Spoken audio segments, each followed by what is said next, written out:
Le problème avec l'opportunité du siècle, c'est que si tu la rates, tu vas devoir attendre 100 ans la prochaine. Est-ce que tu as la patience d'attendre 100 ans la prochaine opportunité du siècle? Moi, personnellement, je connais pas beaucoup de personnes qui ont cette patience. Et quand tu investis, tu fais quoi? Tu vises le long terme. Tu es là pour peut-être 5, 10 ans, 15 ans, 20 ans. Il faut que tu investisses dans des secteurs porteurs, dans des secteurs d'avenir. Et la meilleure façon de cerner des secteurs porteurs, c'est Internet. Et quand tu regardes sur Internet, qu'est-ce que tu vois le plus? Ouais, peut-être les réseaux sociaux, il y a TikTok, Instagram, tu as du contenu tout le temps, tous les jours.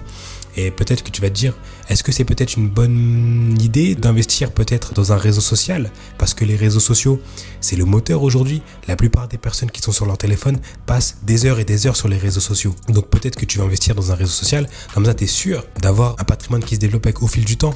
Oui, mais peut-être pas. Parce que qui te dit que dans 10 ans, ce réseau social-là ne sera pas remplacé par un autre? Donc investir sur un réseau social, ça peut être une idée, ça peut être peut-être l'opportunité du siècle. Si un réseau social explose et pète comme TikTok. Par contre, si tu rates cette opportunité, tu fais quoi?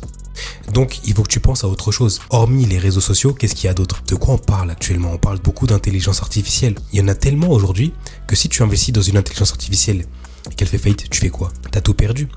Mais c'est vrai que c'est un secteur dans lequel tu pourras investir. Le secteur des intelligences artificielles, pas juste une seule.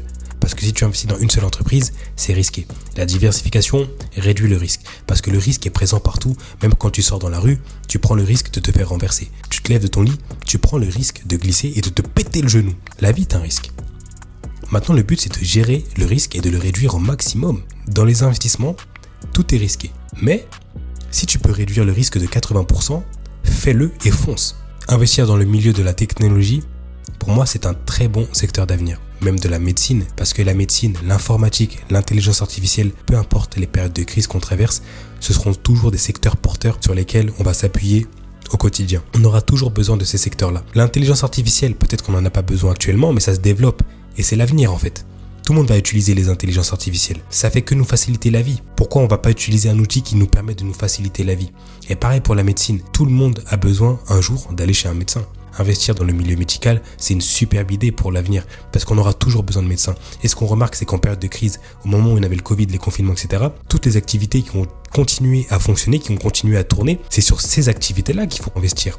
Parce que c'est des secteurs d'avenir et peu importe les périodes qu'on va traverser, ces activités-là continueront à tourner. La restauration, le divertissement, tout ça, c'est des choses accessoires. Tu n'es pas obligé d'avoir pour vivre. Et pour moi, les meilleures idées d'investissement d'avenir, d'investissement sur le long terme, c'est surtout les secteurs sur lesquels on ne peut pas se passer au quotidien. On ne peut pas se passer de la médecine au quotidien. Même l'informatique, on ne peut pas se passer de l'informatique. Sans informatique, on n'a plus rien. Appeler un médecin aujourd'hui, tu prends l'informatique, tu prends ton ordinateur, tu réserves un rendez-vous sur Doctolib et même tu regardes les horaires de ton cabinet de médecin. Et même quand tu vas dans une autre ville, tu as besoin d'aller chez un médecin, tu as besoin d'aller en pharmacie, tu as besoin d'aller dans un supermarché, tu as besoin d'aller au cinéma, tu vas regarder tout sur Internet, les horaires, l'adresse. Tu utilises l'informatique, tu utilises les outils. Ta tablette, ton ordinateur, ton téléphone, tu utilises que des outils informatiques tout le temps. Il y aura un avenir porteur sur ces deux thématiques-là.